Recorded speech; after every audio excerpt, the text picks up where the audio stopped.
Hello students, मैं हूं आपका sir Bodhraj, lecturer in political science. आज मैं आपको बताऊंगा कि what are the powers and functions of the president of India. President of India की पावर्स क्या हैं और क्या क्या फंक्शंस हैं, क्या क्या काम करता है president of India. President of India enjoys the various powers and functions. These are executive powers. तो president of India various powers को एंजॉय करता है। इसमें सबसे मेन पावर जो है प्रेसिडेंट ऑफ इंडिया की वो है executive powers. The constitution of India says that all the executive powers are vested with the president of India.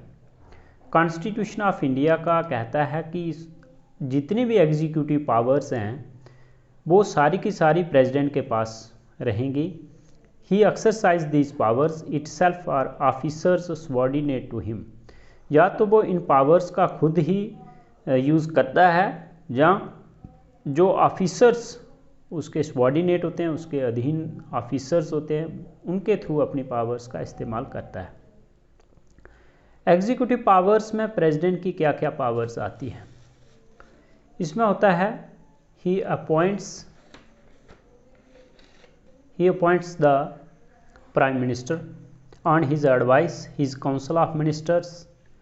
He appoints the Attorney General of India, Comptroller and Auditor General of India, judges of Supreme Court and High Courts, governors, members of UPSC, ambassadors, etc.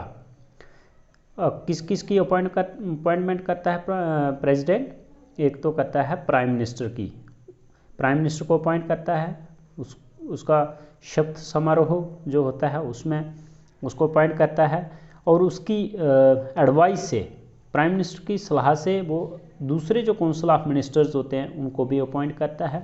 और साथ में एक attorney general of India, first law officer of India, उसको attorney general बोलते हैं, उसकी appointment करता है। Controller and auditor general of India होता है, जो पैसे का हिसाब किताब देखता है, उसका फर्स्ट ऑफिसर होता है, उसकी अपॉइंटमेंट करता है। जजेस ऑफ सुप्रीम कोर्ट के जो जजेस होते हैं, हाई कोर्ट के जजेस होते हैं, गवर्नर होते हैं जो स्टेटों के, यूनियन पब्लिक सर्विस कमीशन जो होती है हमारी, उसका जो मेंबर्स होते हैं, और एम्बेसडर्स जो दूसरे देशों में हमारे डिप्लोमेट्स होते हैं, एम्बेसडर्स होते हैं, उनकी अपॉइंटमेंट करता है।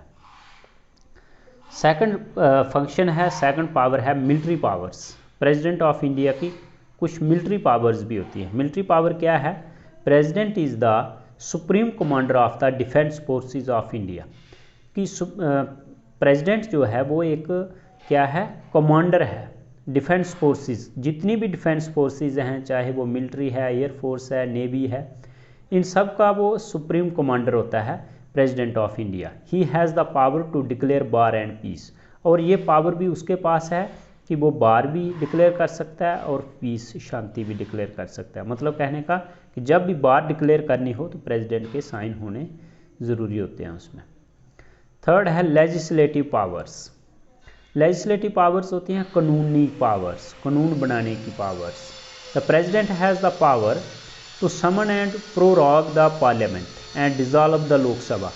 प्रेसिडेंट के पास क्या पावर है कि वो समन करता है और प्रोराग करता है पार्लियामेंट को बुलाता है और उसको भाषण देता है। डिसॉल्व द लोकसभा, और लोकसभा को भी डिसॉल्व कर सकता है। ही इशूज़ ऑर्डिनेंसेस, वो ऑर्डिनेंस इशूज़ करता है। और क्या करता है? ऑर्डिनेंसेस क्या होते हैं? एक प्रकार का कानून होता है कि जब पार्लियामेंट सेशन में नहीं होती है, जब पार्लियामेंट कोई सेशन नहीं कर रही होती है, तब अगर कहीं इमरजेंसी कोई लॉ की ज़रूरत पड़ती है तो प्रेसिडेंट के पास है ऑर्डिनेंसेस इश्यूज़ करने की power. When the parliament is not in session लिखा भी है। He has the power to address both the houses of parliament, और उसके पास पावर है कि वो दोनों हाउसेज को एड्रेस करता है। इसके अलावा क्या है? No money bill can be introduced in the Lok Sabha. Lok Sabha में कोई भी मनी बिल जो है वो इंट्रोड्यूस नहीं हो सकता जब तक पार्लियामेंट की no money bill can be introduced in the parliament without his consent. तो उसकी कंसेंट, उसकी मंजूरी के बगैर कोई भी बिल जो है वो मनी बिल इंट्रोड्यूस नहीं होता पार्लियामेंट में। फोर्थ है जुडिशियल पावर्स, प्रेसिडेंट के पास जुडिशियल पावर्स भी हैं। जुडिशियल पावर्स क्या हैं कि जजेस की जो पावर होती है। The president has the power to grant pardon or reduce the punishment that a person receives in case of court martial or death sentence। अब देखो कोर्ट से किसी को सज़ा मिली है, चाहे कोर्ट मार्शल हुआ है, तो प्रेसिडेंट के पास पावर है कि उस सज़ा को वो कम कर सकता है, रिड्यूस कर सकता है, और उसकी जो फांसी की सज़ा है, डेथ सेंटेंस है, उसको भी माफ़ कर सकता है। No criminal proceedings can be started against the president, कोई भी क्रिमिनल प्रोसीडिंग जो है वो प्रेसिडेंट के अगेंस्ट नहीं चल सकती, विच वाइल इन ऑफिस, जब वो ऑफिस में होता है। जब मतलब प्रेसिडेंट, जैसे इस वक्त Ramnath Kovind president of India हैं, इस वक्त उनके खिलाफ कोई भी क्रिमिनल प्रोसीडिंग्स जो है वो कोर्ट में नहीं चल सकती हैं। ये इनकी पावरों में आता है जुडिशियल पावर्स। फिफ्थ है इमरजेंसी पावर्स। अब प्रेसिडेंट ऑफ इंडिया के पास कुछ इमरजेंसी पावर्स होती हैं। In this situation president assumes the special powers, इस सिचुएशन में प्रेसिडेंट जो है स्पेशल पावर्स अज्यूम करता है। ही कैन डिक्लेयर 3 इमरजेंसीज, वो 3 प्रकार की इमरजेंसीज डिक्लेयर कर सकता है। फर्स्ट है वार और एक्सटर्नल अग्रेशन, एक तो इमरजेंसी है जब कोई युद्ध लग जाता है देश के साथ, वार हो जाती है, या एक्सटर्नल जहाँ बाहर से कोई हमारे देश पर कोई दूसरा देश अटैक कर देता है, अग्रेशन करता है। आर्टिकल 352 के मुताबिक है, such an emergency is implemented when the security of India और any part of India is threatened. जब इमरजेंसी अगर इम्प्लीमेंट कर दी गई हो, कब की जाती है? जब अपने देश की सुरक्षा को खतरा हो, अपने देश के किसी भी हिस्से को खतरा हो, बाय वार और एक्सटर्नल अग्रेशन, चाहे वो वार से हो, एक्सटर्नल अग्रेशन से हो, या एक्सटर्नल या इंटरनल डिस्टर्बेंस हो, चाहे वो इंटरनल डिस्टर्बेंस से भी हो सकता है। उसके बाद है कॉन्स्टिट्यूशनल इमरजेंसीज। कॉन्स्टिट्यूशनल इमरजेंसी की सेकंड जो है इमरजेंसी है। Constitutional emergency rises when the law and order machinery of a state breaks down, जब किसी स्टेट में, जब देश में कॉन्स्टिट्यूशनल मशीनरी जो है या लॉ एंड ऑर्डर मशीनरी जो है वो ब्रेक्स डाउन हो जाती है। फॉर एग्जांपल के लिए मैं ये एग्जांपल दे के आपको समझाऊंगा। जब जैसे देश में इस वक्त बीजेपी की सरकार है, अगर किसी वजह से वो सरकार जो है टूट जाती है, गिर जाती है, तो वो कॉन्स्टिट्यूशनल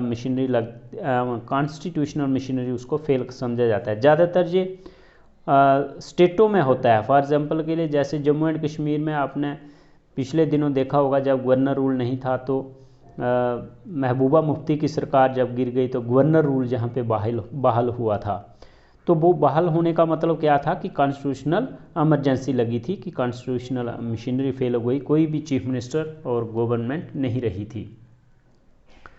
थर्ड है फाइनेंशियल इमरजेंसी। अब थर्ड इमरजेंसी जो हमारे देश में लगाई जाती है वो है financial emergency. According to article 360 of the Indian constitution का जो आर्टिकल है, financial emergency is implemented when the financial stability और credit of the country threatened. जब हमारे देश में कोई फाइनेंशियल स्टेबिलिटी हो जाती है, पैसा नहीं रहता, जब पैसा जो है, अब जैसे ये चल रहा है, पेंडेमिक चल रहा है, तो इस वक्त भी हो सकता है। और इसके अलावा है discretionary powers. He has 3 discretionary powers. President of India के पास कुछ डिस्क्रिशनरी पावर्स होती हैं जो जिसमें वो अपनी मर्जी कर सकता है। He has 3 discretionary powers. Reconsideration of decision, एक तो ये है कि जब पार्लियामेंट कोई बिल प्रेसिडेंट के पास भेजती है तो उसको रिकन्सिडरेशन के लिए वो डिसीज़न लेता है, दोबारा वापस भेज देता है। और दूसरी है वीटो पावर। वीटो पावर होती है कि प्रेसिडेंट किसी बिल को बिना बताए डिले करता है और उसको साइन नहीं करता, अपनी कंसेंट नहीं देता, वो तो समझो अपनी वीटो का इस्तेमाल कर दिया। और सिलेक्शन ऑफ प्राइम मिनिस्टर, जब इलेक्शन हो जाती है और इलेक्शन के बाद किसी को प्राइम मिनिस्टर बनाना होता है, तब भी प्रेसिडेंट अपनी उसमें देखता है कि कौन सी पार्टी जो है मेजॉरिटी पार्टी है, और selection of the prime minister में भी अपनी डिस्क्रिशनरी पावर्स का इस्तेमाल कर सकता है।